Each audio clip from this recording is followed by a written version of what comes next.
Have you ever noticed how the person who tears you down behind closed doors somehow looks like an angel to everyone else? Maybe it's the neighbor who always praises them, or the family members who can't stop talking about what a good person they are. And meanwhile, you're left wondering, is it me? Am I imagining the cruelty I experience when no one else is watching?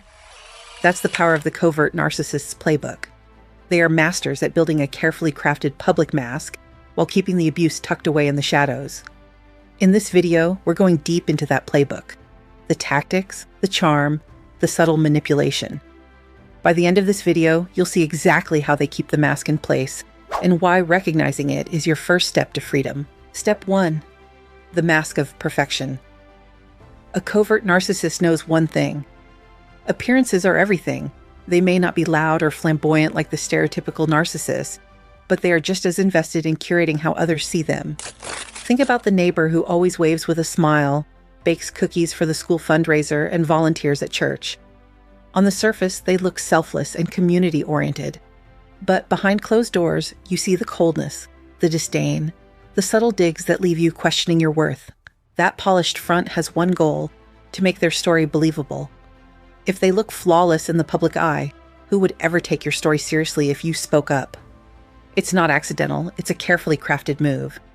They don't just build that mask for strangers, they build it for your family, your friends, even your children. And the goal is to isolate you and make you doubt your truth. Step 2. Selective generosity.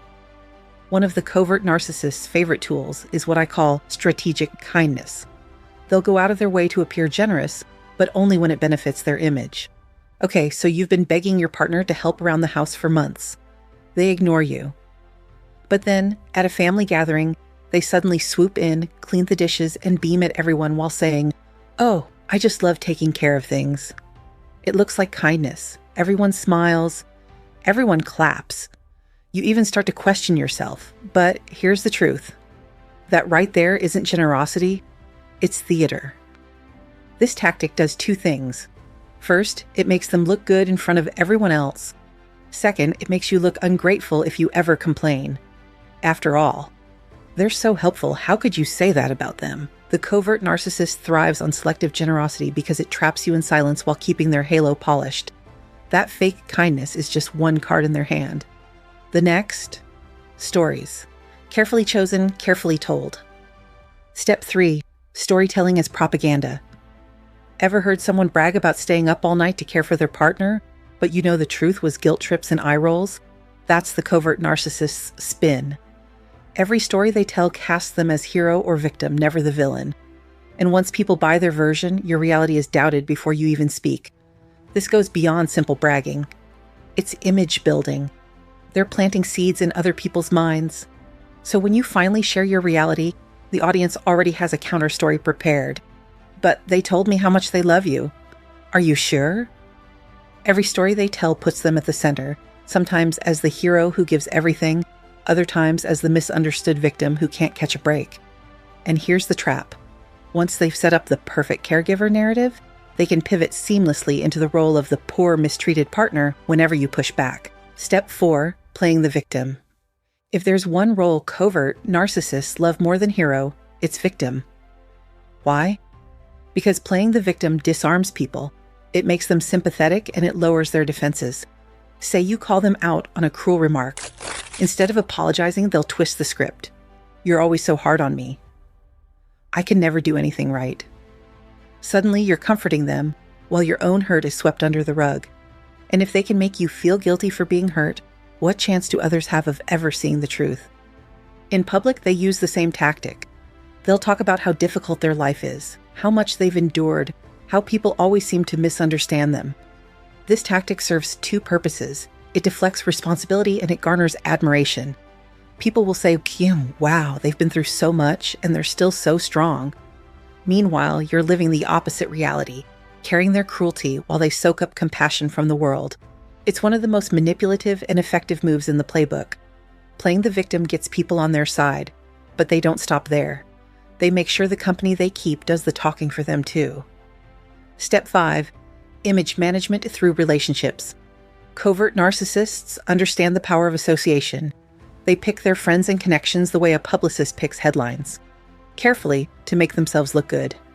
They may align themselves with respected community members, successful friends, or admired family figures. By being in close proximity to these people, they absorb borrowed credibility. Think of it this way. When someone sees them laughing with the most respected person in the room, their brain automatically assumes they must be a good person too. And it's not just about who they know, it's about how they present those connections. They'll highlight certain friendships, flaunt certain family ties, and brag subtly about their network, all while leaving out the relationships they've quietly destroyed behind the scenes. This tactic is powerful because it creates a social shield. When you try to explain your experience, others unconsciously think, but they're friends with so-and-so, they can't be that bad. It's not random, it's calculated. Every relationship they showcase feeds into the persona, and once they've built that wall of credibility, they use it as cover, even when they twist reality right in front of you. Step 6. Gaslighting in public. Here's a painful one. Covert narcissists don't just gaslight you in private. Sometimes they do it right in front of others, but in ways so subtle no one else notices. Imagine you're at dinner with friends. You share a small story, maybe a funny memory. The narcissist laughs and says, "Oh, that never happened." You're always mixing things up. Everyone chuckles and the conversation moves on. To the group, it's harmless. To you, it's a dagger, another tiny cut to your sense of reality. And later that night, you'll replay the moment again and again, wondering if maybe they were right, or they'll joke about your flaws in public, disguising cruelty as humor. If you react, you're told, "Relax, it was just a joke." This trick works two ways. It cuts you down while making them look even more charming. Others see them as playful. You feel diminished.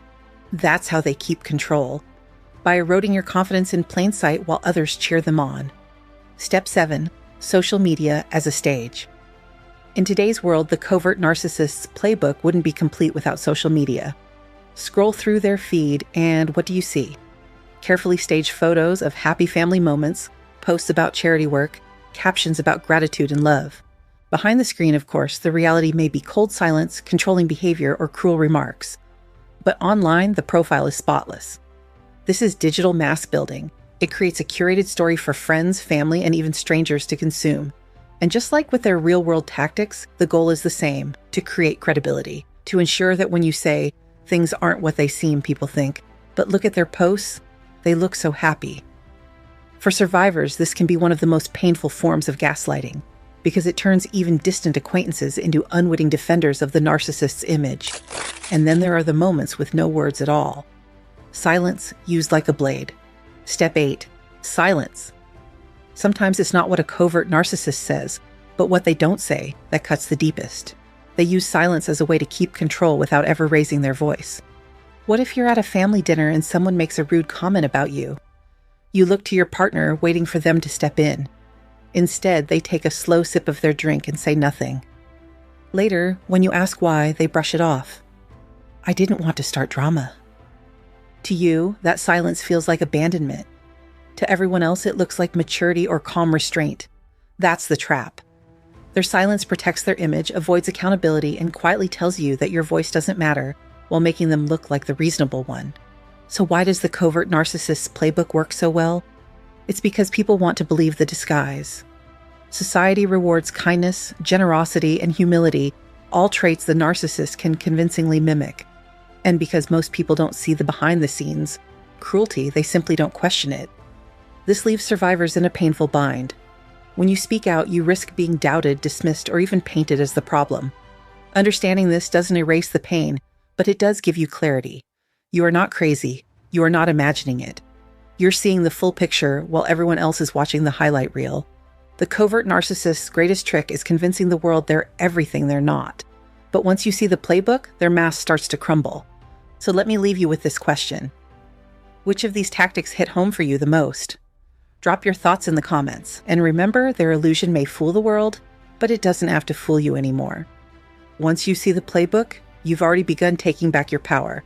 Subscribe and let's keep unmasking the truth together.